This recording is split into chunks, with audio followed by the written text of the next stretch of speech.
Well, the Dogs certainly had their day on Friday in the big dance, going 8-6-2 against the line, leaving us dead even in round one action as the Pups and the Favorites went 15-15-2 overall. But it's the way the Dogs barked yesterday, guys, that was really impressive and probably was deadly to a lot of gamblers and probably a lot of handicappers out there as well, because I think it was 7 of the last 9 games contested yesterday all went to the Dogs. And who would have thought yesterday, going into the tournament, that ever popular 215, nobody, ever expected, even though NC Asheville gave Syracuse certainly a run for their money on Thursday. No one expected a number 16 seed to pull the first ever upset of a number 1 seed. But in that 215 matchup, a lot of people thought that Detroit perhaps would give Kansas a challenge. Well, the Titans couldn't. But yesterday, you have 215 seeds, Lehigh and Norfolk State, pulling the improbable outright upset. So coming into this tournament, the 15 seeds were 4-104 the past 27 years. 4 wins out of 108 opportunities. And the last 15 seed to win was back in 2001, I think it was. Hampton upsetting Iowa State. And then yesterday, you get 2 of them. And that Missouri one, just destroyed so many people in their brackets. So many had Missouri going right through the Final Four. Come to think of it, so did I. So, but, you talk about it. And FYI, just taking a look at brackets, I told you I did a Bracket Mania report a couple of days ago, and I may mention here on this video report as well during the week, that I think one of the keys in doing your brackets, you've got to come out of the first round with somewhere between 23 and 25 wins in order to give yourself a mathematical chance and increase your odds come to Sweet 16 Elite 8 time. But interesting, I fell one short of my low end of that range. I went 22-10 after going, oh Jesus, I think at one time I was 17-3, and then of course I got victimized by a lot of those dogs in my bracket as well yesterday. But the funny thing is, you have to, again, extend and look out in your bracket, So I came through with 22 wins, but more importantly, 3 of my Final Four teams are still alive. 6 of my Elite 8 teams are still alive. And, just taking a look at some of the other guys' brackets here among the handicappers, Dom Chambers, which just kills me to talk about Dom Chambers here, the success in his bracket. I think he's doing the best among all the handicappers.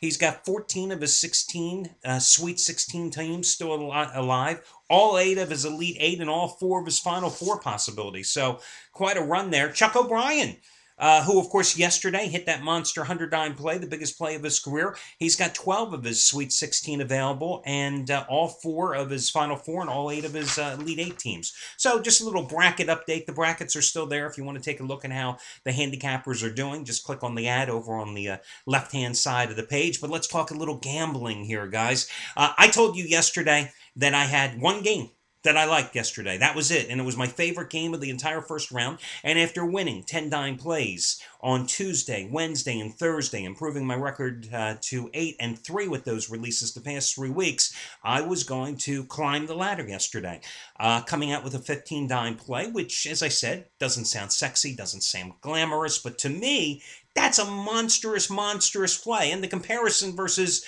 a guy that has a 100 dime play, that is my big play. It matched my biggest play of the entire season, and it was one of the easiest games on the board yesterday as Cincinnati took care of business, a 3-point favorite, jumping out to the huge early lead against Texas and winning that game with ease. So today, I'm going back to a 10-dime play. Again, 3-0 with those selections so far this week, and 8 out of 11 in the bank over the past 3 weeks. That's what I've got going today. Also want to talk about some other hot handicappers as well. Jeff Benton, the guy who likes to call himself the big play specialist because that's what his ego tells him to do.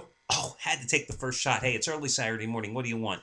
Doing this report at 5:36 in the morning. This is not what I normally would plan to be doing at 5:30 or 6 in the morning. You know what I mean, guys? But today, Jeff, one and only 100 dime second round game of the year. Vanderbilt and Wisconsin, his 4th consecutive 100 dime winner. He's had 3 of them this season. This is number 4. He's won the previous 3. It's his biggest play of the season.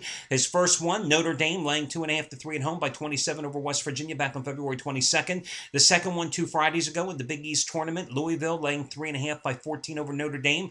The next one, Ohio State, toying for most of the game with Loyola, Maryland on Thursday night as a 17.5 to 18-point favorite, needing 2 late three-pointers in the final minute of play to get the 19-point win, but they got the cover, and that's all that matters. So today, another 100-dimer, 3 of them this season, all winners, looking for number 4 in a row. Bottom line is, he's on a 61-46 overall college basketball run. Good, making $10 bettors, $3,710 in that stretch. He's also 11-6 in the big dance the past 2 years, so a big play from him. Chuck O'Brien, who I mentioned earlier, having success in his bracket. Yesterday, hitting the biggest play of his career, a 100-dime release on Creighton. And let me talk about this game because, quickly, guys still out there are under this misconception that games are graded based on the closing price. Who waits until game time to bet on a game? Maybe if it's a huge dog, maybe if you're looking to get that extra half point because you think the public's going to push the line, maybe you do, but it just doesn't happen. Yesterday, Creighton was a 1.5-point underdog. By the time all the guys had a deadline of 9 a.m. Eastern time to put their plays up here on the site. And Creighton remained a 1.5 to 1-point underdog up until about, I want to say 45 to 60 minutes before tip-off against Alabama. Eventually it moved to a pick'em game, and then eventually Creighton actually went off as a favorite. Doesn't matter, guys. It's a winner. Creighton is a winner. Now, it may not be a winner to those that are keeping track of final lines, but that's not how games are graded. It's the biggest misconception among gamblers, and many handicappers, actually, that are clueless in this industry as well. I know. I've been grading these games for over 20 years, and that's what it's based on. Again, you bet favorites early. Yeah, you might want to bet dogs late, but when it's a virtual pick'em game, you're not waiting to the last minute to be screwed by a public line move. You're getting your action down, and especially when it's a game of this magnitude, when it's an early afternoon game in the big dance. So, Chuck, the other thing, of course, in full disclosure, and he even mentioned it yesterday at his site, and I think again today, back on Tuesday night, Charity Play of the Week, I gave you Chuck's selection for free. And he was looking for 75-dime winner, number 6 out of 7. It was a loser that night. But then he came back with a 25-dime outright winner on Wednesday night in Nevada in one of the Alphabet Tournament tournaments being played right now. Then he came back with a 50-dime big dance winner on Thursday with Iowa State outright over Connecticut. So he got that money back, except for the little bit of vig that he lost, 7.5 dimes or so. And then yesterday, of course, cashing in with his first ever 100-dime release. Well, today he's doing it again. Second ever 100-dime college basketball release of his career. And it's a 4th consecutive underdog winner as well. $10 better has won $4,355 the past 57 days following Chuck O'Brien. And finally, 2 other guys quickly. Anthony Red hit 3 out of 4 25-dime plays yesterday. Guys, here's the deal. Over the past 59 days, his record 55-28 at $10 better has won $9,997 in that 59-day period. Almost 10 grand in 2 months. I mean, now you know why I've been talking about him. I try to point you in the direction of the guys that I see are hot. And I talk to you about who's hot and who's not on a daily basis as well. I don't hold back the bad. But I've tried to point you in his direction. You saw him on the video here a couple of days ago. Christ almighty, he thinks he's a media star now. Now, after months and months of trying to get this guy to find time to actually do the video with me, now he wants to know when we're going to go to the next one. I guess he'll be doing autograph signing soon here at one of the local casino sports books. Today, he's got his 50-dime trifecta, 50-dime plays. Kansas State and Syracuse, Ohio State and Gonzaga, and Murray State and Marquette. 13-5 run with 50-dime plays. Of course, just hit 8 out of 11 25-dimers the past 3 days. 15-4 run with 25-dime plays overall. These plays are all twice as strong as his drive for $11,000 continues. And quickly, Derek Mancini looking for winning day number 12 out of 13 and number 9 in a row with 40-dime college basketball winner number 16 out of 20. Massachusetts and Seton Hall just as strong as St. Louis outright over Memphis yesterday. Iowa State outright over Connecticut on Thursday. Miami of Florida hammering Valparaiso on Wednesday. Georgia State by 31 over Tennessee Tech on Tuesday. Saturday. You get the drift. He's just on an incredible roll, Derek Mancini is. Guys, listen, today, as usual, has been the case every single Saturday going back to, my God, like last June, I think.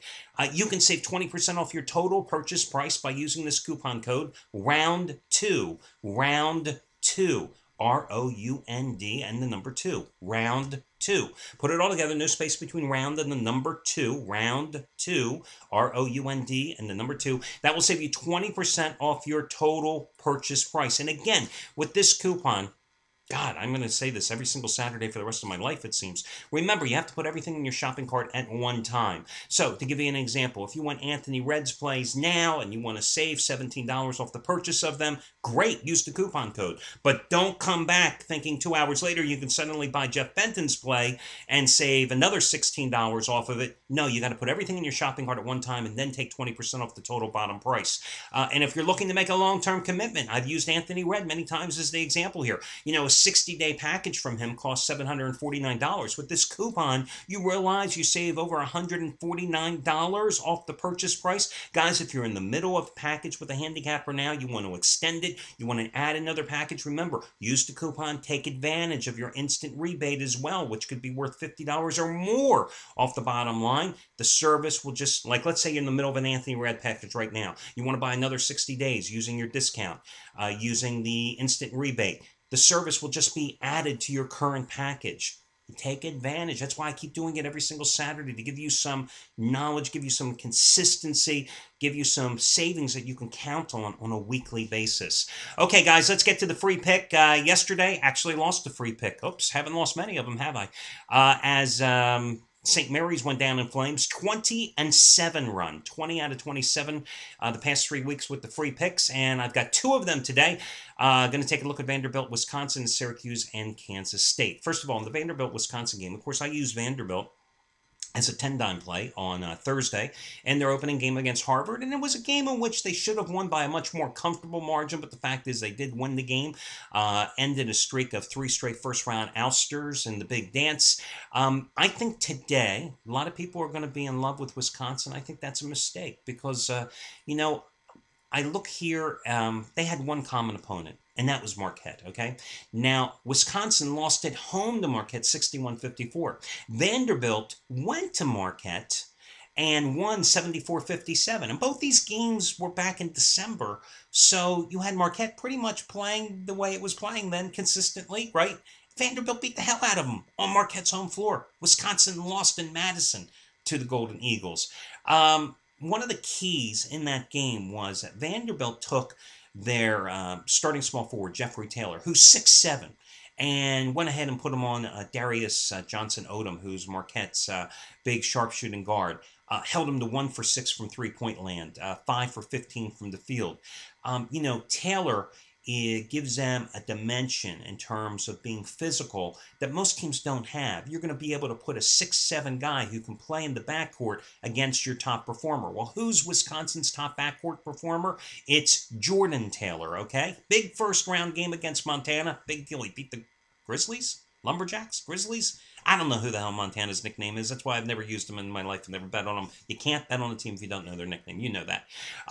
Listen, he had a big game, 17 points, 8 rebounds, 6 assists. But, you know, this is a guy in 3 tournament games last year only shot 27% from the field. I think if Vandy has to use Jeffrey Taylor and Jordan Taylor, that's a huge advantage. Meanwhile, Vanderbilt has 3 guys in their starting lineup, which is a senior-dominated starting lineup, a veteran team that hit over 40% of their threes. And that's just deadly in the tournament. Leading the way is John Jenkins, who's averaging 20 points a game, hitting almost 45% of his threes so far this season, hitting over 49% of his shots from the field this season. They've got the big center as well. They've got some confidence after last Sunday's win, upsetting Kentucky, #1, and the SEC tournament, taking care of business against Harvard on Thursday night.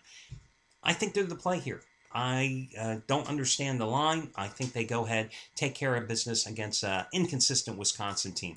Now, your other game, first game on the docket today. Guys, a lot of people are in love with Kansas State. And listen, I think I told you I thought Kansas State in the first round, they took care of business against Southern Mississippi, but it wasn't like they destroyed Southern Mississippi in that game. I mean, you know, they struggled. They were down 5 points. with about 6 minutes or so to play against Southern Mississippi. I mean, Southern Miss. Now, I know, listen, Syracuse looked awful against NC Asheville. Syracuse, of course, lost Fab Melo, their starting center, ruled ineligible for the tournament. Because of all that, we're getting tremendous line value today with the Orangemen minus 4.5 points. Here's why I still like them. In the Kansas State's opening round win against Southern Mississippi, Magruder, I think is his last name, their guard, had a monstrous game, had 30 points in that contest. But the fact remains that Rodney Magruder is his name with that 30-point effort. The fact remains this is not a very good outside shooting team. In fact, against Southern Miss on Thursday, the rest of the team was 0 for 7 from three-point land. You have to be able to shoot consistently well from the perimeter when you're going up against that Syracuse 2-3 zone. They're not going to come out of the zone just because Melo isn't there. Now, it's going to make it easier for opponents to drive the lane without the big 7-footer anchoring the middle of the post, okay? But still, you've got to be able to hit your outside shots, and Kansas State is not a consistent, good outside shooting team. The other thing is Syracuse has much bigger, more physical, more athletic guards to throw up against Kansas State's backcourt than, of course, Southern Mississippi did. So I say you take advantage of the line value at 4.5 points, and you go ahead and you play the Orangemen here. Even though they've failed to cover 7 of their last 8 games and 11 of their last 15, I think they're the pick today. Well, that'll do it, guys, and I'll talk to you again on Sunday morning. Good luck, everybody.